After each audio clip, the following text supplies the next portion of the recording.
A Saudi dissident has filed a lawsuit against an Israeli surveillance company, claiming its sophisticated spyware targeted him and helped lead to the killing of his friend, Saudi journalist Jamal Khashoggi.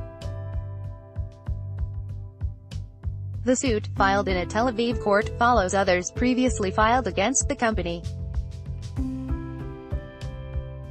But because of the dissident's ties to Khashoggi and his high-profile killing on October 2 at the Saudi consulate in Istanbul, it is likely to shine a greater spotlight on the Israeli company and the Israeli government, which licenses the export of the surveillance technology.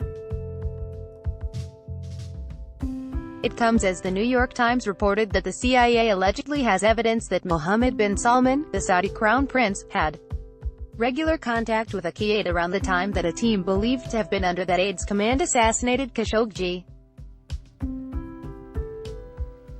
According to the lawsuit, Omar Abdulaziz, a sharp critic on social media of the Saudi royals and a resident of Canada where he has received asylum, said he was friends with Khashoggi and worked with him on a project meant to rein in pro-monarchy Saudi trolls.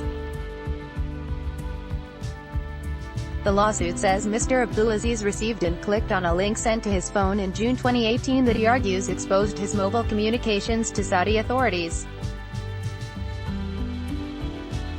It says Mr. Abdulaziz faced increased harassment by Saudi authorities after he clicked on the link, including against his family members in Saudi Arabia, the spying that was directed against Abdulaziz, and the disclosure of the content of the conversations and messages between him and Khashoggi through the system contributed in a tangible way to the decision to assassinate Mr. Khashoggi by the assassins at the consulate, the lawsuit states, citing news reports and other sources claiming that NSO Group sold Saudi Arabia the technology in 2017 for $55 million. $75 million.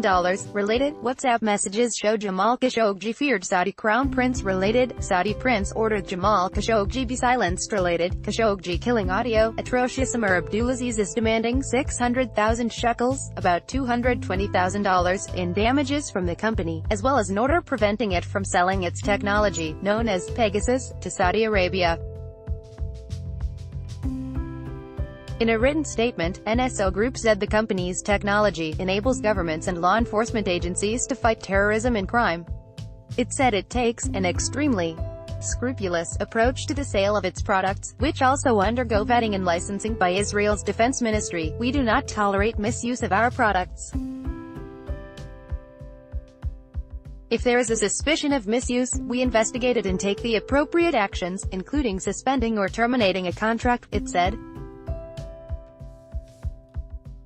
NSO has been under the spotlight for months after dissidents, journalists and other opposition figures have come forward to claim the company's technology has been used by repressive governments to spy on them.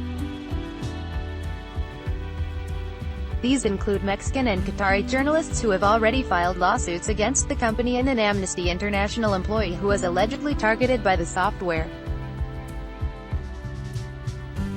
The new suit comes days after the human rights group said it was considering legal steps to have NSO Group's export license revoked.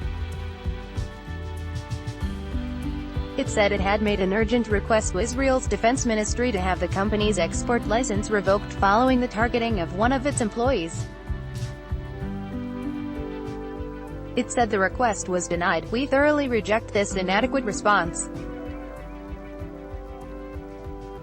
The mountain of evidence and reports on NSO Group and the sale of its spyware to human rights-violating regimes is substantial proof that NSO has gone rogue, said Molly Maleker, Programs Director of Amnesty International Israel.